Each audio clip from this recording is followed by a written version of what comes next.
লোকেরা খুবই সুশিক্ষিত, মার্জিত, সব দিক থেকে ভালো, আলহামদুলিল্লাহ। আমি যদি প্রশ্ন করি যে এই পৃথিবীতে সব থেকে লাঞ্ছিত, অবহেলিত, মার খাওয়া জাতি কোনটা, কি জবাব দেবে? মুসলমানেরা। ফিলিস্তিনে কারা মার খায়?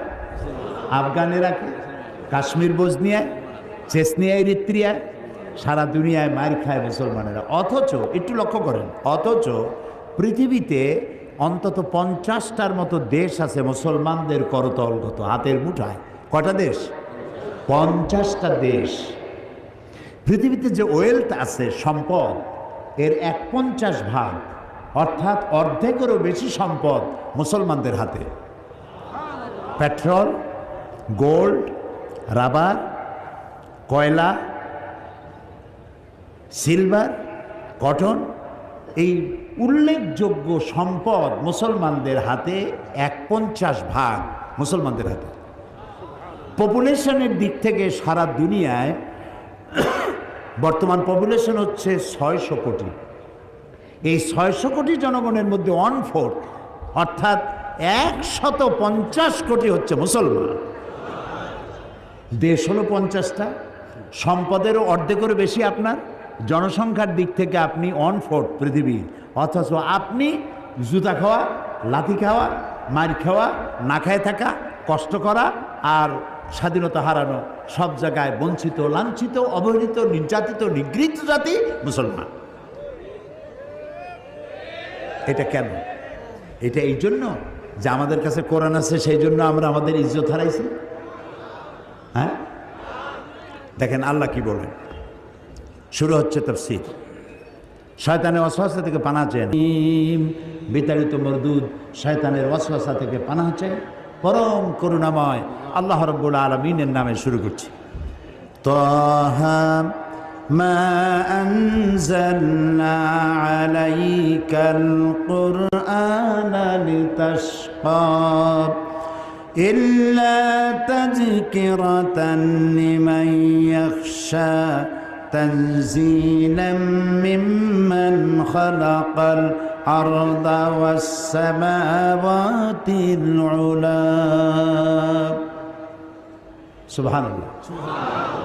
কি মজার কোরআন! আহারে জাতি, যেই জাতির আল্লাহ বানালেন শ্রেষ্ঠ জাতি, সেই জাতি আজ নিকৃষ্ট জাতিতে পরিণত হয়ে গেছে। আল্লাহ তাআলা বলছেন, তাহা, হে নবী, মা আনজালনা আলাইকাল কুরআনা লিতাশকা, এই কোরআন আমি এই জন্য নাজিল করি নাই যে আপনার কষ্ট হবে। সুবহানাল্লাহ, বলেন সুবহানাল্লাহ। এই কোরআন এর জন্য নাজিল করি নাই যে আপনি কষ্ট পাবেন। এটা কি?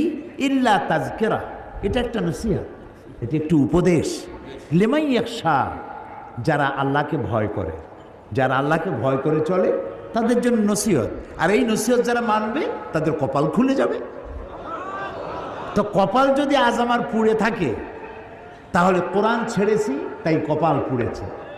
এই পোড়া কপাল কি জোড়া লাগাতে চান? পোড়া কপাল জোড়া লাগাতে চান? কারা কারা চান দেখি তো, পোড়া কপাল জোড়া লাগাইতে চান? আলহামদুলিল্লাহ, আলহামদুলিল্লাহ, হাত নামান। আলহামদুলিল্লাহ।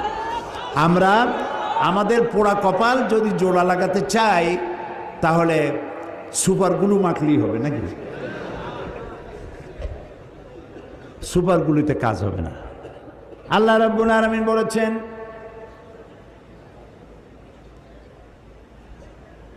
আমি ইন্নাল্লাহা লা ইউগাইয়িরু মা বিকাওমিন হাত্তা ইউগাইয়িরু মা বিআনফুসিহিম, আমি কোন জাতির ভাগ্যকে পরিবর্তন করি না যতক্ষণ পর্যন্ত সেই জাতি নিজের ভাগ্যই নিজেরা পরিবর্তনের জন্য সচেষ্ট হয়। তোমরা যদি তোমাদের ভাগ্যকে পরিবর্তনের জন্য সচেষ্ট হও, তাহলে আমি তোমাদেরকে ভাগ্য পরিবর্তন করে দেব। এটার নাম পরশ পাথর। এটার নাম কি? পরশ পাথর।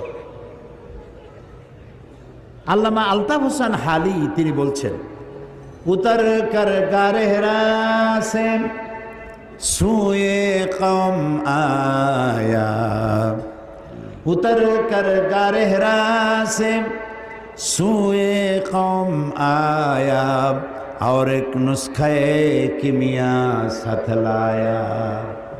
नबी करीम सल्लल्लाहु अलैहि वसल्लम একটি অধপতিত সমাজকে কি করে চরিত্রবান বানানো যায়, কিভাবে ভালো বানানো যাবে, যেই জাতি চুরি করে, ডাকাতি করে, জেনা করে, ব্যভিচার করে, মানুষের মর্যাদা যেই জাতির ভিতরে নাই, এই জাতির ভাগ্য কেমনে ভালো হবে।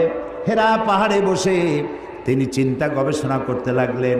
40 বছর বয়স যেদিন পূর্ণ হয়ে গেল, আল্লাহ তাআলা কোরআন নাজিল করে দিলেন।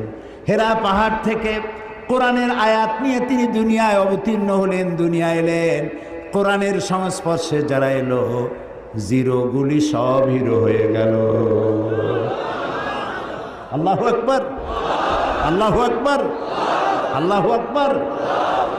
হযরত ওমর, হযরত ওমর যিনি আল্লাহর নবী হত্যা করতে আসছে, সাধারণ মানুষ না। আল্লাহর নবী হত্যা করা কত বড় কঠিন কাজ। সে রসুলকে হত্যা করতে আসছে। এই কোরআন যখন তেলাওয়াত শুনলেন, এই জায়গাটা ঠিক আমি যেখান দিয়ে তেলাওয়াত করতেছি, এই জায়গাটা তিনি তেলাওয়াত শুনছিলেন, জীবনের পরিবর্তন হয়ে গেল। তিনি চিন্তা করলেন, এই কথা তো মানুষের কথা হইতে পারে না, এত সুন্দর মানুষ বানাবে কি করে? এটা তো আল্লাহ চ্যালেঞ্জ করেছেন। পৃথিবীতে সব জিনিসের নকল বেরোয়, আসল বেরোবার আগেই নকল বেরোয়। আর নকলে তো বাংলাদেশ ভালো চ্যাম্পিয়ন। পৃথিবীতে সব জিনিসের নকল আছে, আছে না? কিন্তু কয়েকটা জিনিসের নকল নেই। তার মধ্যে একটা হচ্ছে কোরআন। সুবহানাল্লাহ, পারবেন না? আল্লাহ রাব্বুল আলামিন বলেছেন, তামাম পৃথিবীর সমস্ত মানুষ আর জিন সব যদি একত্রিত হয়ে যদি প্রচেষ্টা চালাও, পরস্পরকে সহযোগিতা যদি করো, এই কোরআনের মতো করে একখানা কোরআন বানাইতে পারবা না। আল্লাহ তাআলা আরো বলেছেন, যদি পারো তো কোরআনের মতো একখানা কোরআন বানাও। এই চ্যালেঞ্জ কেউ কবুল করতে পারলো না। আল্লাহ পাক তার চ্যালেঞ্জকে আরো একটু সহজ করে দিয়ে বললেন, 10টা সূরা বানাও। তাও কেউ পারল না। আল্লাহ এই পরীক্ষা আরো সহজ করে বললেন, ইন কুনতুম ফি রাইবিম মিম্মা নাযালনা আলা আবদিনা ফাআতু বিসূরাতিন মিন মিথলি।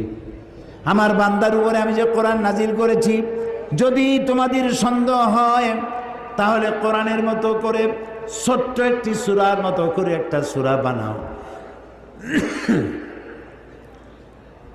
আল্লাহ তাআলা বলেন, ফাইন লাম তাফআলু ওয়া লান তাফআলু ফাত্তাকুন নারাল্লাতী ওয়াকুদুহান নাস ওয়াল হিজারা।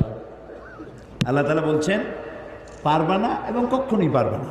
তো দুনিয়ায় সব জিনিস নকল হয়েছে, কোরআনের নকল আজও হয় নাই, ভবিষ্যতেও হবে না। ইনজিল নাজিল করেছেন কে? আল্লাহ তাআলা। জাবুরকে নাজিল করেছেন, তাওরাতকে নাজিল করেছেন। আল্লাহ কি বলছেন, ইনজিল আমি হেফাজত করব, তাওরাত আমি হেফাজত করব, জাবুর আমি হেফাজত করব? বলেন নাই। কেন বলেন নাই? কারণ বলার দরকার নাই। ও শরীয়ত তো আল্লাহ মোকাম্মল করেননি। আরও কিতাব আসবে, সেই কিতাবখানার নাম কোরআন। এইটা নাজিল হবে। এইটা নাজিল করে আর নবী আসবে না। লা নবিয়্যা বা'দি ওয়ালা রাসূলা। আল্লাহর নবী রাসূলুল্লাহ সাল্লাল্লাহু আলাইহি ওয়াসাল্লামের পর আর কোনো নবী রাসূল আসবে না। নবীও আসবে না, রাসূলও আসবে না। আর আল্লাহর পক্ষ থেকে একটি শব্দ পৃথিবীর মানুষের জন্য আর আসবে না। আর যে আসবে না, সেই জন্য আল্লাহ তাআলা এটা হেফাজতের দায়িত্ব নিলেন। আল্লাহ রাব্বুল আলামিন বলেন, ইন্না নাহনু নাযালনা যিকরা ওয়া ইন্না লাহু লাহাফিজুন। কোরআন নাজিল করেছি আমি আল্লাহ, আর এর সংরক্ষণের সবটুকুন দায়িত্ব আমি আল্লাহ গ্রহণ করেছি। প্রিয় ভাই সব, কোরআনের কথা বলতে বলতে আমি তো শেষ করতে পারবো না। জীবনে বয়স তো কম হলো না, 70-এর কাছাকাছি চলে এলো। এই 70-এর কাছাকাছি বয়সের অর্ধ শতাব্দী, প্রায় 50 বছর কোরআনের খেদমতে নিয়োজিত আল্লাহ রাখছিলেন। দেশে বিদেশে পৃথিবীর 5টি মহাদেশের অন্তত 50টিরও বেশি দেশে কোরআন নিয়ে দৌড়াইছি, ছুটে বেড়াই।